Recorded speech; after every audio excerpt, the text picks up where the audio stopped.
Kumusta mga ka-diskarte chicks?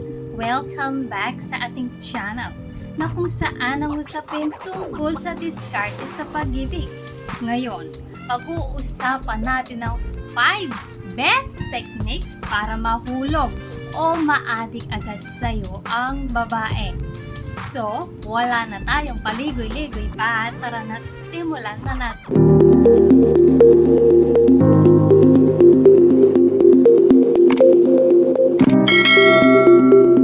Number 1, magaling makinig. Guys, matagal ko nang ine-emphasize ang power ng pakikinig sa babae. Madalas ito ay hindi nyo nagagamit o baka hindi nyo alam gamitin. Tandaan mga guys, kung gusto mong maadik sa iyo ang babae, simpleng-simple lang naman shut up and just listen to her. Dapat most of the time, siya ang nagsasalita. Dapat genuine naman ang pakikinig ninyo. Hindi kung parang wala siyang kausap. Ito ang sikreto ng magagaling sa chicks. Kahit hindi sila kagwapuhan. Magaling silang makinig kapag may sinasabi ang mga babae. Meron at meron kang dapat nakahandang follow-up questions. Para nang sa ganon, humaba ang nakadaldal na babae. Kasi pag ganyan ang nangyari, iisa lang ang iisipin ng babae sa'yo. Masarap kang kausap. Number 2, tapusin mo kapag kasarapan na. Guys, syempre hindi naman pwedeng uubusin mo na lahat ng kwento ng babae sa isang date. Meron din itong ending. So, paano ba ang magandang ending para nang sa ganon ay ma-addict siya sa'yo? Ganito yan. Mga guys, strategy ang kailangan.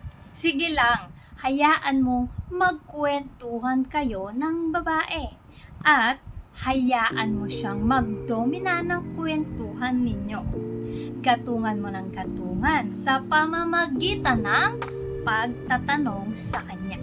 Kapag nasa kahabaan o kalagitnaan na kayo ng kwentuhan o nasa kasarapan na kayo ng kwentuhan, kailangan tapusin mo na ito. Wrap it up, mga guys. Bakit bibitinin mo siya? Para nang sa gayon ay mananabik na naman siya sa susunod niyong pagkikita. Kasi nakabaon na sa isipan niya na masaya kang kakwentuhan o kausap. At syempre para hindi rin kayo maubusan ng pag-uusapan, bitinin mo siya kapag kasarapan na. Number 3, manahimik ka muna.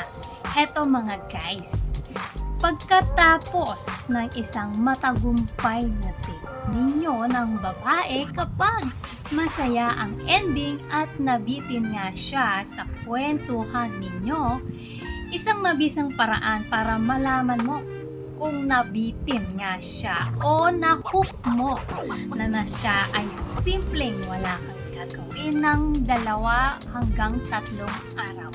Ang ibig ko sabihin ay huwag ka munang makipag-communicate sa kanya ng 2 to 3 days at tignan mo ang reaction niya. Guys, lilinawin ko. Gawin mo itong technique na ito kung hindi mo pa siya jowa. Dito ay magkaka-idea ka na kung may interest ba siya sa'yo o wala. Kung naging masaya ba siya sa iyo o hindi. Number 4, dapat open ka sa iba. Heto guys, effective lang ito kung example magkasama kayo sa trabaho at marami din kayong kasamang iba. Kung ang dinidiskartehan mong babae ay kasama mo nga sa workplace ninyo, pasimple ka lang at makipag-interact ka rin sa ibang babae sa office ninyo. Tignan mo ang reaction niya sa'yo kung makakaramdam o puna ka ng kahit maliit na pagsiselos niya. Pero bago tayo magpatuloy, kung hindi ka pa nakakapag-subscribe, ay baka naman, i-hit mo ng subscribe button. Now na! As in, now na! Number 5. Nasa pangalan niya, mga ka-Diskarte Chicks. Kung bago pa lamang kayong magkakilala ng babae at balak mo siyang ligawan, gawin mo ito sa pag-uusap ninyo. Banggitin mo ng makailang beses ang pangalan niya. Bakit? Kasi ang pangalan ang pinakamasarap na bagay na aming naririnig. Kung baga, music ito sa tenga namin. Pero syempre, don't overdo it naman. Pag ginagawa mo kasi ito, papahiwatig lang ito ng iyong interest sa kanya. Bihira ang gumagawa nito, mga guys. So, simulan mo na. So, ayan mga ka-Diskarte Chicks, ang 5 techniques para maadik agad sa'yo ang babae. Kung nagustuhan mo ang video na ito, ay huwag kalimutang mag-like, share, and subscribe para sa iba pang useful na content. Maraming salamat sa panonood. Hanggang sa susunod na video, ingat kayo palagi. Let's spread love.